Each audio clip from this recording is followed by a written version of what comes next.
প্রচণ্ড গরমে দুপুরবেলা যখন কোনো কিছুই মুখে রোচে না, তখন এই রকম ডাল একবার বানিয়ে দেখুন।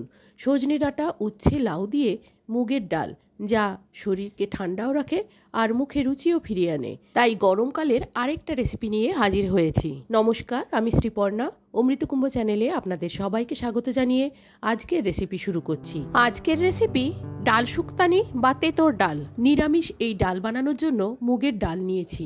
মুগ ডাল খালি কড়ায় আমি নেড়ে রাখি। একটু ড্রাই রোস্ট করে রাখলে মুগ ডালে পোকা লাগে না, আর রান্নার সময় শুধুমাত্র ধুয়ে নিলেই চলে।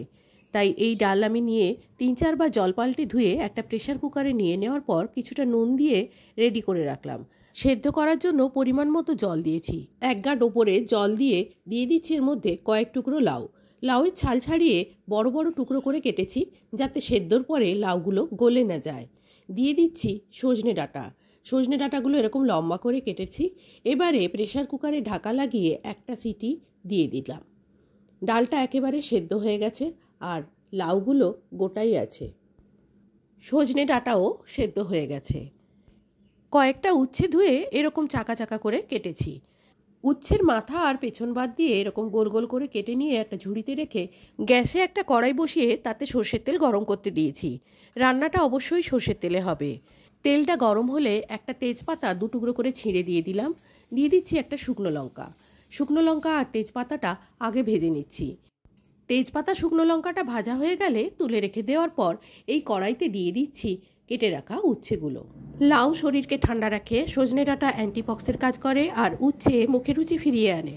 তেলের সঙ্গে উচ্ছেগুলো মিশিয়ে নিয়ে ঢাকা দিয়ে 2 মিনিটের জন্য ভাপিয়ে নেব। ঢাকা দিয়ে ভাপালে উচ্ছেটাও সেদ্ধ হয়ে যাবে আর অল্প ভাজা ভাজাও হয়ে যাবে।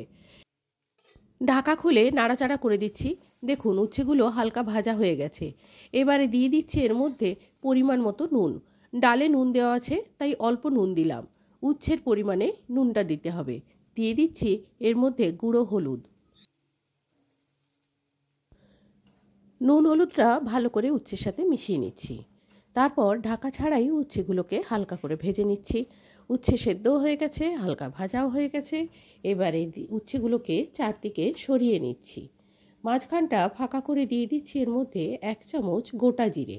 আপনাদের গভীর করা হলে তখন উচ্ছেগুলো তুলে নিয়ে এই ফোড়নের কাজটা করতে পারেন। দিয়ে দিচ্ছি কালো জিরে। 1/2 চামচ মৌরি দিয়ে দিচ্ছি আর অল্প পরিমাণ মেথি দানা দিচ্ছি। তেঁতোর ডালে মেথি দানাটা অবশ্যই দিতে হবে। এবারে ওপর থেকে একটু তেল দিয়ে দিচ্ছি। তেলের মধ্যে ফোড়নটা নাড়াচাড়া করে ভেজে নিচ্ছি। এর মধ্যে চাইলে রাঁধুনিও দিতে পারেন। আমি এর মধ্যে কোনো রাঁধুনি দিইনি।